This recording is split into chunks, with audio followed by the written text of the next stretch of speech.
마태복음 6장 16절부터 18절까지 저와 여러분이 말씀을 교독하여서 합독하여서 함께 보시도록 합니다. 금식할 때 너희는 외식하는 자들과 같이 슬픈 기색을 보이지 말라. 그들은 금식하는 것을 사람에게 보이려고 얼굴을 흉하게 하느니라. 내가 진실로 너희에게 이르노니 그들은 자기 상을 이미 받았느니라. 너는 금식할 때 머리에 기름을 바르고 얼굴을 씻으라. 이는 금식하는 자로 사람에게 보이지 않고 오직 은밀한 중에 계신 내 아버지께 보이게 하려 함이라. 은밀한 중에 보시는 내 아버지께서 갚으시리라. 아멘. 오늘 또 우리 구주 예수 그리스도의 은혜가 우리 성도들 중에 함께 하시기를 축원합니다. 지난 1월부터 우리가 마태복음 5장서부터 시작되는 예수님의 산상보훈에 대해서 함께 말씀을 나누고 있습니다. 그 중에 오늘 21번째 시간이 되었죠. 오늘 21번째 시간으로 6장 16절부터 18절 말씀을 우리가 함께 보셨습니다. 주제가 어떤 것이죠? 금식에 대한 주제가 나오는데 사실 금식에 대한 것이 아니라 외식에 대한 말씀이 주가 되는 것입니다. 산상보훈에는 외식하지 말라라고 하는 것이 두 군데가 등장을 하죠. 먼저 마태복음 6장 1절부터 4절까지 외식하려고 뭘 하지 말라 그랬죠? 구제하지 말라. 남을 돕고 구제하는 일에 외식하지 말라 이렇게 말씀하셨는데요. 마태복음 6장 16절부터 18절까지 우리가 함께 보신 이 부분에 대해서 주님께서 또 말씀하시기를 금식할 때 외식하지 말라 이렇게 말씀해 주셨습니다. 외식이라고 하는 말이 우리가 현재 일반적으로 쓰지 않는 그런 단어입니다. 근데 그렇기 때문에 외식이라는 말을 그냥 들으면은 이게 무슨 뜻일까 쉽지 않는 단어죠. 근데 이 외식이라는 말을 현재 우리가 쓰는 말로 고쳐서 얘기한다면은 그런 것일 겁니다. 교만하여서 하나님 앞에 나타내 보이려고 하는 사랑과 하나님 앞에 교만하여서 자기 자신을 과시해 보이려고 하는 이런 것을 외식이다. 거짓되고 가식적인 것 이것을 외식이라 이렇게 이야기를 하는 것입니다. 오늘 그 외식이라고 하는 것을 우리 주님께서 금식할 때에 외식하지 말라 이렇게 말씀을 해 주셨습니다. 주님께서 금식할 때 외식하지 말라 하신 말씀을 주셨는데요. 모든 생명체가 굶고 지낸 데는 한계가 있다고 합니다. 새는 한 9일 정도 살 수가 있고요. 개가 한 20일 정도를 먹지 않고 버틸 수 있다고 합니다. 사람이 한 40일 정도를 살 수가 있고요. 그 다음에 거북이가 한 500일 정도를 먹지 않고 살 수 있다고 합니다. 뱀이 한 1000일 정도, 한 3년 가까운 세월들을 먹지 않고 생존할 수 있다고 하죠.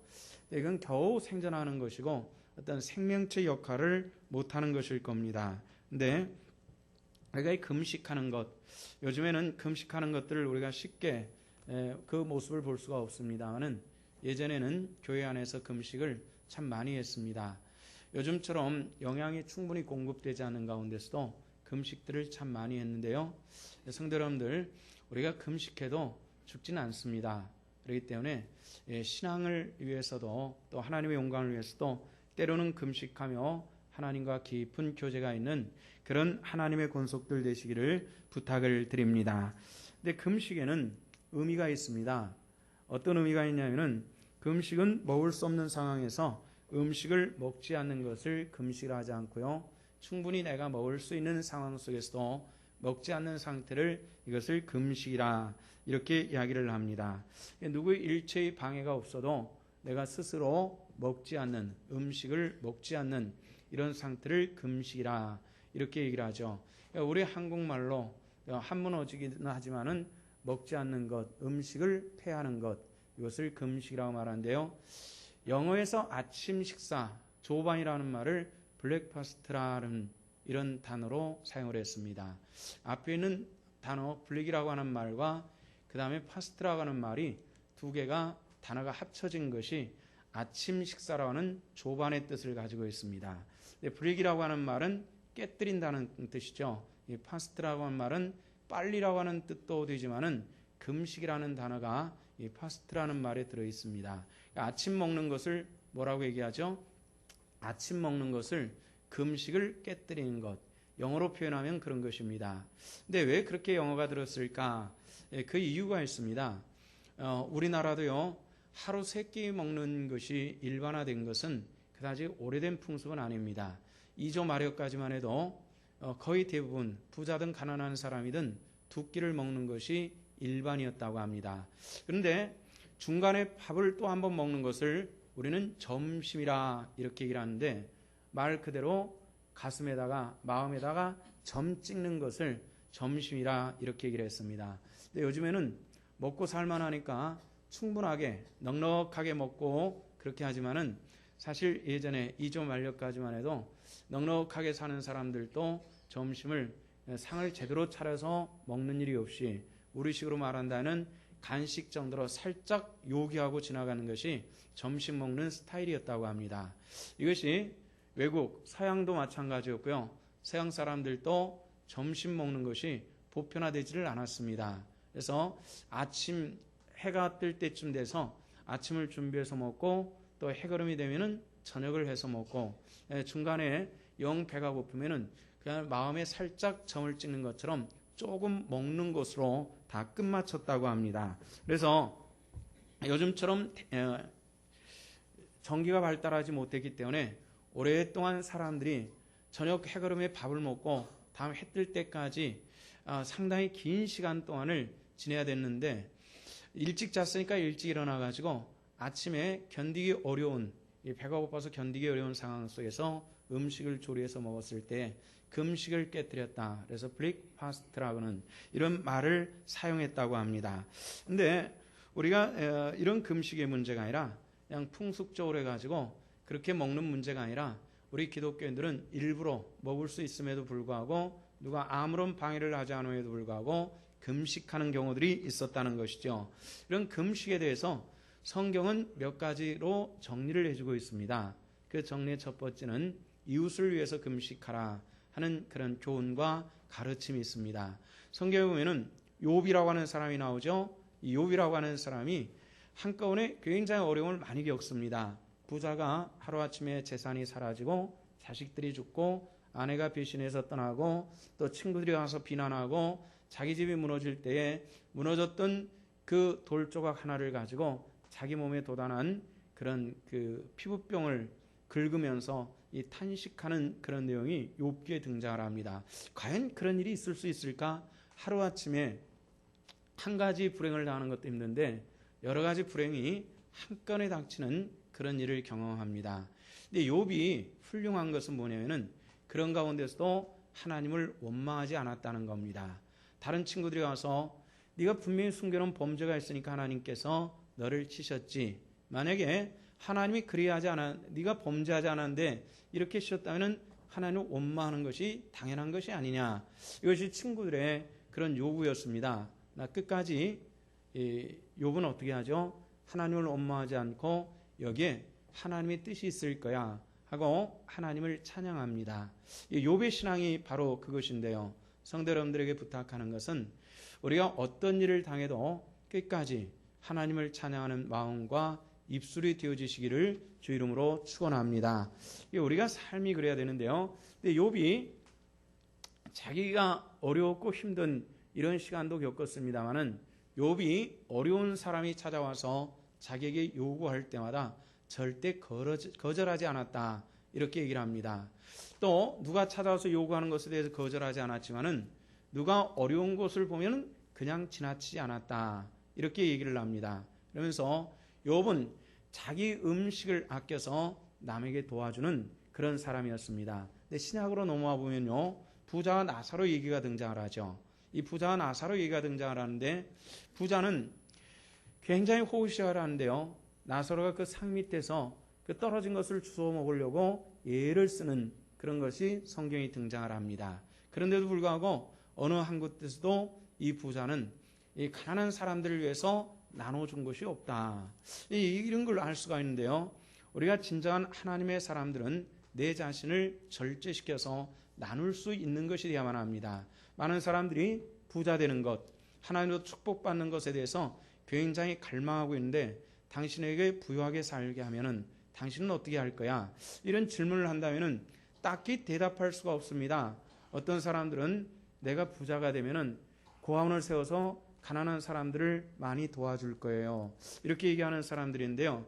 사실 마음이 그런 사람은 내가 지금 없어도 돕는 사람이 그게 가능하지요. 부어주면 그게 사실 불가능한 일들입니다. 하나님께서는 내 마음, 내가 말하는 것보다도 오히려 내 마음을 더 잘 아시는 분이 하나님이시라는 것 여러분들 기억하시고요. 정말 내 마음과 하나님의 뜻에 합한 그런 진정한 믿음의 권속들 되시기를 주님의 이름으로 축원합니다. 요즘에 젊은 분들은 이해가 잘 되지 않겠습니다만은 우리나라가 굉장히 빠르게 급속하게 잘 사라지다 보니까 옛날에 과연 어떻게 살았나 어른들을 통해서 우리가 간간히 듣는 일들입니다만은 제 나이 때만 돼도 그런 것들을 경험을 했습니다. 보릿고개라고 하는 것이 있었죠. 보리를 타작할 무렵이 사람들에게는 가장 어려운 때입니다. 가을에 추수한 곡식도 다 떨어져서 보리 추수할 때가 되어 그것만을 기다리는데 그때를 기다리지 못해가지고 그만 굶주려서 사망하는 사람들이 종종 생겼습니다. 그래서 보릿고개를 지난다는 것은 대부분의 국민들에게 굉장히 중요한 이슈 중에 하나였습니다. 근데 요즘 보릿고개라는 말이 다 사라지고 없습니다만은 제가 초등학교 다닐 때에 한 반에 70명이 넘었던 것 같습니다. 교실은 지금과 똑같은 것인데요.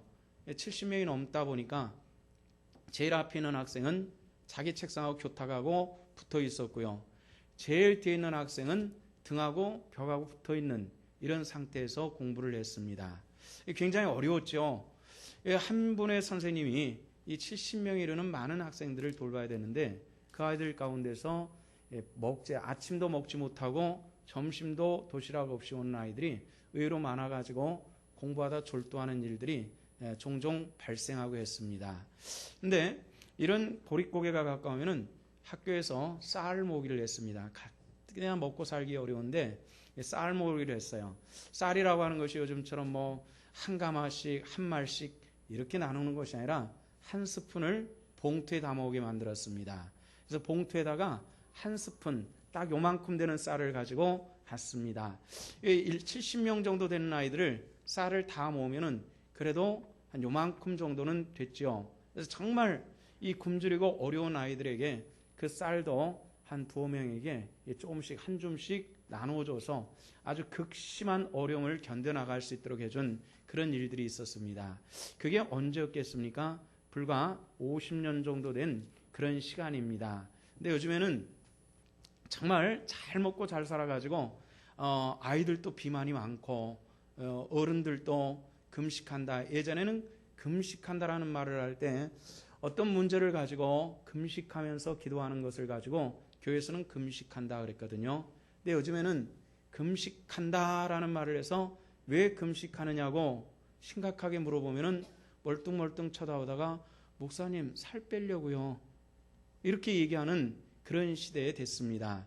이게 금식이라는 것이 신앙적이고 종교적인 말로 표현되는 것이 아니라 내 몸을 다이어트하기 위해서 금식한다라는 이런 시대가 되어버린 적이 불과 얼마나 됐습니까? 근데 요즘에 이런 얘기들을 합니다. 정치인들은 전부 아이들에게 공짜로 점심을 먹이자 이런 얘기를 하는데요. 저도 물론 굶주린 세대 중에 한 사람입니다만은 물론 공짜로 다 먹이는 것 저는 반대합니다. 그런 여러 가지 이유가 있죠. 첫째는 정치인들의 포퓰리즘, 인기 영합주의 해가지고 점수를 따기 위해서 함부로 말하는 것들에 대해서는 이게 되는 것이 아니다라는 얘기죠.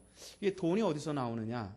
물론 국민들의 주머니에서 나오는데 생각 없이 생각 없는 것이 아닐 겁니다. 다 아는데도 불구하고 다 공짜로 먹이자 이렇게 하는 것 저는 옳은 것이 아니라고 생각합니다. 물론 그렇다고 해서 정말 굶주리는 아이들에 대해서는 그 아이들이 자존심 상하지 않게 충분히 먹이는 것도 해야 될 도리지만은 정치적인 공세를 가지고 공짜로 먹이자, 다 그냥 먹이자, 이거는 옳지 않다고 생각하는데요. 물론 우리 교회 청년들 가운데서도 등록금 가지고 고민하는 그런 아이들이 몇 명 있는 것으로 알고 있습니다. 그런데 요즘에 반값 등록금 이러면서 며칠 전에도 한 5천 명 되는 아이들이 모여가지고 데모를 했고 거기에 인기 연예인들 그렇게 해서 얼굴 좀 내보고 싶은 사람들이 와서 한마디 하고 들어갔는데 또 정치인들도 거기에 나와가지고 또 덩달아서 그렇게 하고 들어갔습니다. 저는 반값 등록금도 반대합니다.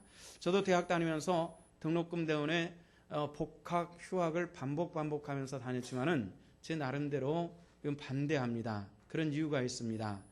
이 아이들이 등록금, 반값 등록금 얘기를 할 때 나온 구호가 하나 있었습니다. 기억나시는지 모르겠는데 청년 실업 문제를 해결하라. 이런 문제를 제기를 했습니다. 등록금 반값 돼가지고는 절대로 청년 실업 문제를 해결할 수가 없습니다. 그 이유는 무엇이죠? 이제는 아무나 대학 들어갈 수가 있습니다. 정말 말도 못한 사람들이 대학을 들어가지고 다니는 그런 경우를 봤습니다. 이 아이가 정말 국문이라도 해독할 수 있나? 더하기 빼기라도 제대로 할 수 있나? 이런 생각이 들 만한 아이들이 대학에 들어가는데 실제로 우리 교회 아이들도 대학에 들어가가지고 낭망스러워서 와가지고 탄식하며 자기 엄마한테 이런 얘기를 한답니다. 엄마, 학교에 들어가 봤더니 아이들이 영어를 해석하는 둘째치고 읽을 줄도 몰라. 읽을 줄도 모르는 아이들이 대학에 들어와 있어. 이렇게 얘기를 하더라는 거죠.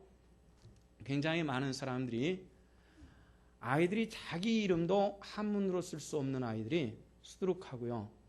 자기 집을 주소를 한문으로 쓰라고 하면은 70% 정도 되는 애들이 한문으로 쓸 수 없다고 합니다. 이런 아이들이 대학을 졸업을 해요. 영어를 읽을 줄도 모르고 해서는 둘째치고 읽을 줄도 모르고 자기 집 주소를 한문으로 쓸 수 없는 70%의 그런 아이들이 나도 대학을 졸업했다고 나오는데 이런 아이들에게 줄 만한 자리가 많지 않다는 겁니다. 대학 졸업한 아이들이 45% 정도의 직장을 얻는다고 말하는데 그게 정상입니다. 시원한 곳에서 넥타이 매고 어떤 기한을 작성하고 이렇게 할 수 있는 사람의 그 자리가 그렇게 많은 자리를 줄 수가 없다는 얘기죠. 그럼 나머지는 어디 가야 되느냐? 당연히 생산을 하든지 아니면 이런 자리에 들어가야 되는데 그거는 싫다는 얘기죠. 그래서 이 자리에 누가 들어왔죠? 굉장히 많은 외국인들이 들어와서 일을 합니다. 우리 교회를 지을 때도 외국인들이 굉장히 많이 와서 일을 했는데요. 중국인이 와서 일을 하는 것을 보니까 한 달에 한 200만 원이 좀 넘는 걸 가져가더라고요. 열심히 일하니까 한 200만 원 정도 넘는 걸 가져가는데 요즘에 대학을 졸업해도 88세대다 그래서 88만 원을 받는다. 이걸 가지고 얘기를 하는데 사실 한국말도 제대로 못해가지고 의사가 제대로 소통 못하는 그런 사람들이 이곳에 와서 일을 할 때 200만 원을 좀 넘게 가져가는 그런 모습을 보았습니다. 그런데 이건 싫다는 얘기죠. 깨끗하고 그런 곳에서만 일을 하려고 하는데 이게 국제화 시대에서 한문도 내가 쓸 수가 없고 영어를 해석할 수도 없는 사람들이 어느 정도 좋은 자리에 일할 수 있는 이거는 한계가 있다는 겁니다. 그런데 반값 등록금 해가지고 갈 수 있는 사람은 다 갈 수 있게 하자. 그런데 그래서 100% 대학을 갈 수 있도록 하자는 이런 얘기입니다. 그런데 과연 우리나라 산업 구조는 앞으로 어떻게 될 건지 저는 그렇게 하는 게 아니라고 생각합니다. 제 나름대로 얘기는 제가 이 교회 지도자로서 이 한국 사회를 바라보면서 생각하는 것은 돈 있는 사람은 400만 원이 아니라 한 분기 등록금 한 1,000만 원씩 내게 하자. 기여 입학을 시켜서 그래서 거기서 남는 것을 공부 잘하고 열심히 죽게 살기로 하는 애들 학교 등록을 시켜가지고 공짜로 그걸 장학금을 해서 무료로 공부시키면은 아마 제일 좋은 걸 것이고요. 그게 안 되는 돈이 많아가지고 기여 입학할 수 있는 거 공부 잘해가지고 와서 장학금 탈 수 없는 이런 형편이면은 그냥 산업 현장에 가서 기술을 익혀가지고 살 수 있게 하는 방법이 앞으로 한국이 나아가는 가장 좋은 길이라고 생각합니다. 제 나름대로 그렇게 생각을 하는데 한번 보세요.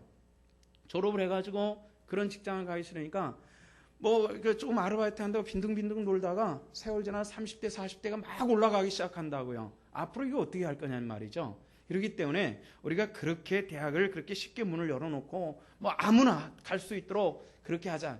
이거는 정치인들이 하는 얘기죠. 우리가 이 세대가 이 나라가 앞으로 나아가서 어떻게 이 건강한 나라를 만들어가냐는데 이건 절대로 있어서는 안 되는 일들을 정치인들은 자기들의 인기 영합에 의해서 그걸 함부로 말을 하는데 이걸 방어할 능력이 또 정부는 없어가지고 엉뚱한 짓들을 하는 것을 보면은 심각합니다. 우리가 해야 될 것들이 있다는 얘기죠. 갑자기 금식 얘기를 하다가 이런 얘기가 나왔습니다만은 이게 정치인들의 정치를 어떻게 하냐는 굉장히 중요합니다. 최소한 70년대 중반까지만 해도 북한이 우리나라보다 먹고 살기 좋았다 그러죠. 정치가 문제가 되니까 어떻게 됐죠? 사람들이 다 굶주리잖아요. 엄청나게 많은 사람들이 굶주리는, 심지어 사람의 시체를 뜯어먹는 일들까지 나타난다라는, 이게 사실이 아닌지 우리가 증명해 보일 방법은 없습니다만은 그것에서 보았다는 사람들이 하는 얘기이기 때문에 그럴 수 있겠다 이렇게 얘기를 하는데, 그 말이 왜 나왔겠습니까? 그만큼 어려운 사회, 그만큼 이 시대가 어려운 이 북쪽의 반쪽의 저 민족들을 대해서 우리가 생각해보는 그런 시간도 있어야 되겠다는 겁니다. 그래서 정말 정치인들이 깨어있지 않고 이 종교인들이 깨어있지 않으면 참 문제 있는 이런 일들이 많이 생길 수 있다라는 이런 생각을 합니다. 자, 우리가 또 한 가지 금식의 원인은 자기 통제를 위해서 금식하는 이런 일들도 있었습니다. 초대교회부터 일반적으로 수도사들이 하루에 한 끼를 먹고 노동을 하면서 금식하며 이렇게 하나님과 깊은 교제 나누는 일들을 해나갔습니다. 정말 금식해 계신 분들은 혹시 아실는지 모르겠습니다만은 3일 지나고 한 5일 정도 지나면서 한 3일 정도는 정말 말할 수 없이 배가 고픈데 한 5일 정도 지나면은 그것도 참을만 해주면서 그 다음에 정신이 상당히 맑아진다라는 것을 느낄 수가 있습니다. 그래서 이 금식의 가치가 의외로 한 5일 이상 일주일씩 해보면은 상당히 중요한 것을 알 수가 있는데요. 우리가 전에 느낄 수 없는 그 깊은 성경을 볼 때 깨우침과 은혜를 얻는 길도 이런 금식을 통해서 열리는데요. 성경은 뭐라 얘기하냐면 하나님께서 기뻐하시는 금식이다 이렇게 말씀을 했습니다. 우리가 하나님께서 기뻐하시는 금식을 하며 정말 깊은 주와의 교제를 나눌 수 있기를 원합니다. 무엇보다도 금식을 할 때는 하나님 앞에 자기 자신을 낮추는 일에 첫 번째 초점이 맞춰져야 되는데요. 다윗과 같은 사람은 시편 35편에 보면은 하나님께 그런 기도를 합니다. 저희가 병들었을 때에 내가 금식하고 베옷을며 내 영혼을 괴롭게 하였더니, 이 괴롭게 한다는 말은 기도입니다. 내 기도가 내 품으로 돌아왔도다. 품으로 돌아왔다는 것은 하나님께서 응답하셨도다 이런 뜻입니다. 내가 내 영혼을 괴롭히면서 내 몸을 괴롭히며 하나님께 기도하였더니 저들이 병든 것으로 말미암아서 그렇게 했더니 하나님께서 내 기도에 응답해 주셨습니다. 이런 얘기입니다. 언제 그런 일이 있었습니까? 다윗이 밧세바의 사건을 통해서 범죄했을 때 이스라엘 백성들에게 그런 질고가 생기고 굉장히 어려움을 겪죠. 그때 다윗이 한 것이 뭐냐면 베옷을 입고 하나님께 금식하며 부르짖었을 때 하나님께서 내 기도를 들으셨습니다. 이렇게 간구하는 겁니다. 우리가 가장 어렵고 힘든 일을 당했을 때 과연 우리는 하나님 앞에 어떤 모습이었는가를 생각하십시오. 요즘에는 많은 사람들이 어려움이 생기면 무릎 꿇는 것은 별로 찾아볼 수가 없고 울부짖는 것이 굉장히 많습니다. 왜 하나님이 계시면 나를 이렇게 해주셨어요? 막 울부짖는 이것이 자기 정의가 되어버린 시대가 됐습니다만은 진정한 믿음의 사람들은 하나님께 금식하며 기도하였더라. 성경이 우리들에게 가르쳐주시는 말씀입니다. 우리 신성의 권속들이 그렇게 할 수 있기를 주 이름으로 축원합니다.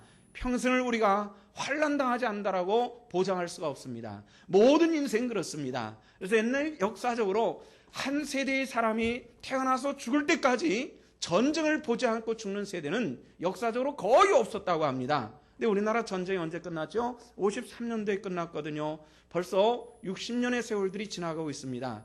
조금만 더 있으면은 전쟁이 막 끝나서 태어난 제 세대도 좀 있으면 앞으로 사라질 세대란 말이죠. 그런데 그때 과연 끝까지 이 땅에 평화가 있을 것인가? 이건 아무도 장담할 수 없는 이런 시대에 우리가 살고 있는 것입니다. 성도 여러분들, 늘 하나님 앞에 내 자신을 낮출 수 있기를 주님의 이름으로 부탁을 드립니다. 또 한 가지는 자기 죄를 회개할 때 금식하며 기도하는 겁니다. 성경에 보면은 많은 사람들이 하나님께 금식하는 얘기가 나오죠. 모세가 금식했고요, 느헤미야가 금식했고요, 이사야가 했고요, 에스라가 했고요, 에스더도 했고요, 모르드게도 했고요. 하나님 앞에 금식하면서 간절히 기도하는데 성경 말씀에 보면은 금식하며 기도하는 것들에 대해서 하나님께서 언제나 응답하시더라는 것입니다. 바로 그 기도의 입술이 성경 속의 위인들과 선자들의 기도만이 아닌 오늘 이 시대를 살아가는 저와 여러분들의 기도가 될 수 있기를 주 이름으로 축원합니다. 요즘에 교회가 뭐 어떻게 변질되고 타락하고 뭐 목사가 어떻고 하지만은 그래도 아직까지는 살아있고 껴있는 그런 분들이 참 많습니다. 요즘에도 어떤 이슈가 있고 정말 교회가 함께 기도하고 목회자들이 금식하며 기도해야 될 때가 되면은 총회에서 공문이 내려옵니다. 목사님들은 금식하십시오. 이런 문제를 가지고 기도하십시오. 이렇게 공문이 내려와서 총회적으로 금식하며 기도할 때가 있고요. 범기독교적으로 교단과 교파를 가리지 않고 범기독교적으로 금식하며 기도할 때가 있습니다. 가끔 일반 신문에도 나던데요. 뚝섬에서 목회자들이 모여서 금식하는 그런 때입니다. 언젠가는 그 금식하는 3일 동안 소낙비가 줄곧 내렸는데도 그것을 무릎 꿇고 금식 기도하는 그런 목회자들이 있습니다. 그래서 몇 년에 한 번씩 보면은 그런 요청이 옵니다. 목회자들은 금식하기 위해서 뚝섬으로 모이십시오. 우리가 기도해야 됩니다. 정말 많은 분들이 모여서 그 우중에서도 기도하는 것을 보면은 참 놀랍다 싶은, 아직까지는 그래도 한국교회가 소망이 있다라는 것이 바로 거기 있는 것입니다. 성도 여러분들, 우리 이 시대에 살아가면서 우리도 똑같은 기독교인이고 우리가 책임져야 될 이 교회들을 바라보면서 손가락질이 아닌 내가 기도하면서 하나님 앞에 부르짖을 수 있는 그런 진실된 믿음으로 살 수 있는 저와 여러분들, 오늘 이 시대의 성도들 되어주시기를 주 이름으로 축원합니다. 바울도 자신도 금식하며 기도한 그런 경험을 사도행전 9장에서 기록을 해놓고 있는데요. 무엇 때문에 금식했냐면은 자기 죄가로 인해서 기도했습니다. 어떤 죄가였습니까? 물론 아담과 하와로부터 내려오는 그 고약한 이 원죄의 문제도 있었으나 자기가 해결하지 못했던 심각한 문제가 있었습니다. 그것은 뭐였냐면은 예수 그리스도를 주로 영접하기 전에 핍박자의 자리에 서서 그들을 사지로 몰아내는 이런 악한 괴수의 자리에 서 있었다는 자기 자신을 바라면서 3일을 간절히 하나님께 기도하면서 하나님 내 죄를 용서해 주시옵소서, 자기 가슴을 쥐뜯으며 기도하는 그 아름다운 모습이 바울에게 있었다는 겁니다. 하나님께서 그런 존재를 귀히 사용하시는 것입니다. 하나님의 손에 붙들림 받으기를 원하십니까? 바로 이 금식과 통곡하는 회개를 통해서 하나님 앞에 설 수 있는 저와 여러분들 되어주시기를 주 이름으로 축원합니다. 이런 설교를 하다 보면은 대부분의 금식이라는 것은 하루도 안 해본 분들인데 이거 저도 이 설교 준비를 하면서 고민을 굉장히 많이 했습니다. 이분 좀 뛰어넘을까? 금식이라고 하는 것은 1년 내내 단 한 끼도 금식이 안 되는 사람들과 이거 과연 얘기를 할 게 있겠나, 이런 생각을 하는데 오늘 이 설교를 통해서 우리 성도들 속에서 하나님 앞에 금식하는 영적인 풍토가 다시 한번 예전처럼 만들어질 수 있기를 원합니다. 그런데 문제가 있습니다. 우리가 금식을 하더라도 삼가야 될 것인데 오늘 본문이 그런 얘기입니다. 오늘 주제는 사실 금식이 아닙니다. 뭐라 그랬죠? 외식입니다. 외식하지 마라, 이런 뜻입니다. 외식에 대한 말씀을 주시기 위해서 금식이라고 하는 주제를 집어넣고 있는 것입니다. 우리 이런 외식이 있습니다. 삶이 따르지 않는 금식입니다. 시편 이사야 58장에 보면은 이 금식에 대한 이야기가 상당히 장황하게 길게 등장을 하는데요. 여기 보면은 삶이 따르지 않는 금식이 진정한 금식이냐, 이런 질문을 하는데, 금식을 하면서 싸우는 자도 있다. 금식하면서 정욕에 붙들림 받은 자도 있다. 금식하면서 거짓된 자리에 사람도 있다. 이것이 정말 하나님을 기쁘시게 하는 금식일 것이냐? 이런 질문을 이사야가 예리하게 하고 있는 이런 걸 볼 수가 있습니다. 오늘 수많은 사람들이 바로 그 외식에 사로잡혀 있는 그런 것을 볼 수가 있는데요. 우리가 삶이 따르지 않는 그런 금식, 이것은 한 걸음 더 나간다면 그런 기도, 이것이 옳으냐는 겁니다. 기도하는 사람은 삶이 변해야 됩니다. 금식하는 사람들이 하나님의 뜻에 합당한 삶으로 나가는 것, 오늘 예배에 참석하는 것이 기독교인이 아니라 진정 하나님께서 나를 붙드시고 인도하시는 그 은혜에 사로잡힌 이 하나님 백성으로 살아가는 바로 그런 믿음의 권속들 되시기를 주 이름으로 축원합니다. 또 하나의 우리가 곤란한 외식하는 금식은 자기 자신을 과시하는 겁니다. 누가복음 18장에 보면은 이런 얘기가 나옵니다. 한 바리새인이 예수님과 제자들에게 나와서 이렇게 질문합니다. 우리 바리새인들은 금식하는데 당신과 당신의 제자들은 금식하지 않습니다. 이렇게 얘기를 하죠. 예수님께서 사역 초창기에 40일 동안 시험산에서 금식한 적은 있었지만은 그 다음서부터는 이 금식에 대한 이야기를 찾아볼 수는 없습니다. 근데 예수님께서 바리새인들에게 뭐라 말씀하시죠? 그 신랑이 그 친구들과 있을 때 친구들이 신랑이 함께 있는데 금식할 수 있느냐? 신랑이라고 하는 말의 표현은 뭡니까? 이 말의 표현은 잔치 자리라는 얘기입니다. 신랑이 함께 있는 것. 이 잔치 자리에서 금식할 수 있느냐? 이런 뜻입니다. 그러나 신랑이 떠날 때가 올 때인데 그때는 금식할지니라. 이 말의 뜻은 뭡니까? 잔치가 끝났다는 얘기죠. 예수 그리스도께서 이 땅에 오셔서 구원하시는 그 은혜의 자리가 떠난 그 시간서부터 우리는 금식할 것이라는 말씀입니다. 오늘 시대는 금식해야 되는 때라는 사실들을 기억하시면서 이 시대를 바라면서 비판이만이 아닌 간절히 기도하며 하나님의 도움을 구할 수 있는 진정한 믿음의 권속들 되시기를 주 이름으로 축원합니다. 그런데 많은 사람들이 금식하면서 과시하는 것이 문제입니다. 과시하는 것, 저도 금식이라고 하는 것을 여러 번 해봤습니다. 제일 먼저 해본 것이 고등학교 3학년 때 해봤습니다. 월요일서부터 금요일 저녁까지 5일 동안 금식을 해봤는데요. 좀 여러분들 이해가 되지 않겠습니다만은 학교도 안 간 채 기도원에 들어가서 금식을 했습니다. 나이는 어렸지만은 제가 인생 속에서 중요한 결정을 해야 될 그런 문제가 있었습니다. 그것은 제 진로의 문제였어요. 그래서 금식을 하러 지금 서울대학 안에 종교학과 학생들이 사용하고 있다고 하는데요. 베델 기도원이라고 하는 것이 있었습니다. 그곳에 가서 이틀인가 3일인가 금식을 하고 있었는데 밖에서 왁작지껄하고 떠드는 소리가 나서 나가봤습니다. 나갔더니 어느 교회에서 왔는지 모르지만은 40, 50대, 60대 초반의 성도들이 한 20, 30명 여자분들이 모여서 춤을 추고 놀고 있었습니다. 그런데 그 음악은 뭐였냐면은 찬송이었습니다. 근데 그 춤추는 것이 일반적으로 덩실덩실 추는 춤도 아니고 현대적인 그 당시는 뭐 트위스트라든지 뭐 이런 것들이 있었는데 뭐 그것도 아니고 좀 특이했습니다. 그래서 궁금해가지고 물어봤습니다. 이게 무슨 춤입니까? 물어봤더니 놀라운 대답을 들었습니다. 성령춤이다. 이런 얘기를 들었어요. 성령춤을 추는 그런 사람들이었는데 그런데 제가 아무리 봐도 성령이 이끌린 춤이라고 하기에는 굉장히 어려웠어요. 방으로 문을 닫고 들어가면서 제 마음에 그런 생각이 들었습니다.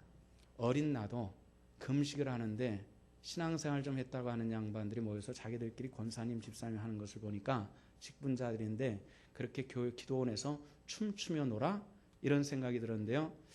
그 후로 그런 생각은 다시 못하고 지냈는데 신학을 하고 목회하면서 많이 느끼는 것이 그때 내가 참 교만했었다.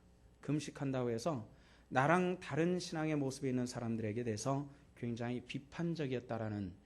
세월이 굉장히 많이 지났는데 어느 정도 지났습니까? 벌써 한 40년 정도 지났는데 지금까지 그 생각이 마음속에 생생합니다. 내가 그때 왜 그렇게 교만했을까? 이런 생각인데 많은 사람들이 금식하는 사람들이 그런 생각들을 많이 합니다. 특히 여자분들 같으면은 그런 생각만 하고요.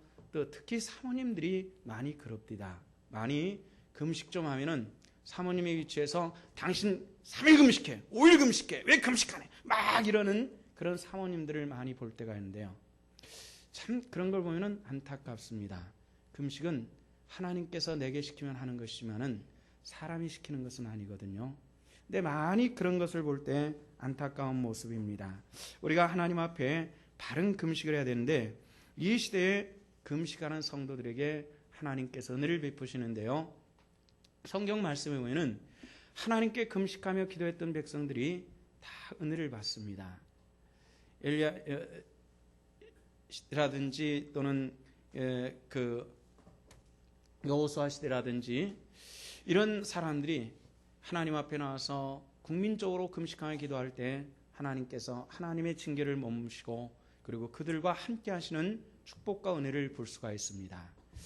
혹시 이 나라가 이게 아니다 싶은 그런 그 폐역의 모습들을 보시고 있다든지 아니면 교회 안에서 교회가 이 모습이 아니다라는 이런 생각을 한다면은 우리가 손가락질이 아닌 내가 금식하며 무릎 꿇고 하나님께 간구하는 이 진실된 하나님의 권속들 되시기를 주 이름으로 축원합니다. 이럴 때마다 하나님께서 응답하시고 축복하시고 함께 하셨는데요. 성경에서는 오늘 우리에게 하시는 말씀이 16절에 보면은 이런 얘기가 나옵니다. 슬픈 기색을 보이지 말라. 그들은 금식하는 것을 사람에게 보이려고 얼굴을 흉하게 하느니라. 이것이 외식이라는 겁니다. 금식할 때에 자기 얼굴을 흉하게 하고 머리를 풀어헤치고 얼굴을 창백하게 만들고 사람들에게 자기 모습을 보였다는 겁니다. 사람들이 얼굴이 왜 창백합니까? 이렇게 얘기를 하면은 나 요즘에 금식하거든요. 이걸 과시하기 위해서 사람들이 금식하는 그 예수님 당시에 바리새인들과 서기관들 그 유대사에 있는 그런 풍토였는데 마태복음에 누가복음에 보면은 예수님께서 그런 비유를 말씀하십니다. 한 바리새인이 성전에 서서 기도할 때 나는 일에 2번을 금식합니다. 이렇게 하나님께 기도하는 사람도 있었다. 이렇게 얘기를 해주시고 있습니다. 오늘 우리 어떻게 하시기를 원하십니까? 정말 정결한 마음으로 하나님 앞에 부끄러움 없는 그 믿음의 삶으로 승리하는 그런 믿음의 사람들 온전히 되어야만 합니다. 이런 사람들에게 하나님께서 응답하시고 함께 하시는데 오늘 자기 금식을 가지고 과시하지 말라고 하지만은 저는 지금 제가 여러분들에게 설교하는 사람 입장이기 때문에 제 경험 한 번을 얘기를 하겠습니다. 1979년도, 80년도, 81년도 이 3년 어간은 우리나라가 굉장히 혼돈한 때였죠. 그 혼돈은 무엇 때문입니까? 박정희 대통령이 시해당하고 군부 정권이 들어서고 그리고 각지 일어나는 이 수많은 이 광주 사건을 비롯해서 사북 사건이라든지 이런 수많은 사건을 통해 가지고 굉장히 혼돈스러운 그런 시절들을 보냈습니다. 그런데 학교를 휴학할 때 이런 문제가 생겼는데요. 그때가 25살 때였습니다. 휴학을 하고 다시 신학을 포기하고 휴학을 한 것이 아니라 돈이 없이 불가불 휴학을 한 것이었기 때문에 다시 학교를 가야 된다. 학교를 가기 위해서는 최소한 2년 정도는 편안하게 다닐 수 있도록 돈을 좀 1년 동안은 벌어야 되겠다. 그래서 짧은 시간에 좀 더 목돈을 만들 수 있는 방법이 뭔가 이런 생각을 했더니 사람들이 탄광에 가서 일하면은 돈을 좀 벌 수 있다고 그러더라고요. 그래서 사북을 갔습니다. 사북을 가서 면담을 하고 그리고 제 몸집도 꽤 괜찮은 사람이니까 탄광이 되기 막 그 간 때부터 사북이 이상한 분위기에 막 그렇게 술렁술렁했는데 막 광부복을 입으려고 하는 그때가 딱 됐으면서 사북 사태가 터졌습니다. 그런데 그때 이 사북 사태에 뭐 간첩이 뛰었느니 뭐니 나중에 그 진실은 뭐 알 수가 없습니다만은 저는 그래서 그 불순분자들이 들어가 가지고 그런 일을 일으킨다라는 이런 얘기가 있었는데 저는 아직 광부복을 입고 한강에 들어간 사람이 아닌데 아직 멀쩡한 사람이 저는 요즘에 여러분들이 보면 얼굴이 좀 살이 쪄서 둥글럽적해서 보이게 괜찮습니다만은 그때는 제 몸무게가 60kg 안팎으로 오르내린 입장이었기 때문에 광대뼈는 툭 튀어나왔고요. 새까만 안경테를 꼈고 요즘 북한 사람들 보면 저랑 비슷합니다. 그때에. 그러니까 이게 잘못하면은 문제가 될 때인데요. 근데 정말 주변에 있는 광부들이 너는 어디서 왜 왔냐 이게 자꾸 물어보기 시작해요. 그러니까 저를 의심한다는 얘기죠. 여기 있다가는 문제가 생기겠다 싶어가지고 사북을 탈출하겠는데 탈출할 방법이 없어요. 교통수단이 없으니까. 그래서 오밤중에 걸어 태백산맥을 넘어가지고 도망 나온 그런 적이 있었는데요. 그러니까 갈 데가 없어가지고 청계산 밑에 영도기동이라고 하는 것이 있는데 그곳에 들어갔습니다. 그곳에 들어갔는데 기도하는 것은 공짜로 할 수 있는데 돈은 내야 밥을 먹잖아요. 그러니까 방을 쓰고 기도하는 것은 공짜로 할 수 있으니까 돈은 한 푼도 없어서 그 기도원 관계자들한테 금식 기도할 것입니다 라고 하고 버티기 시작을 했어요. 한 일주일쯤 됐는데 원장이 보자 그러더라고요. 60세가 좀 넘으신 당시 그 용문산에 속한 그런 기도원이었어요. 원장이 여자분이었는데 처녀였습니다. 60세가 넘었는데 온갖 이 성인병을 다 가지고 있어요. 당뇨니 고혈압이니 뭐라고요? 뭐 뼈에 나오는 뭐 그런 것도 있고요.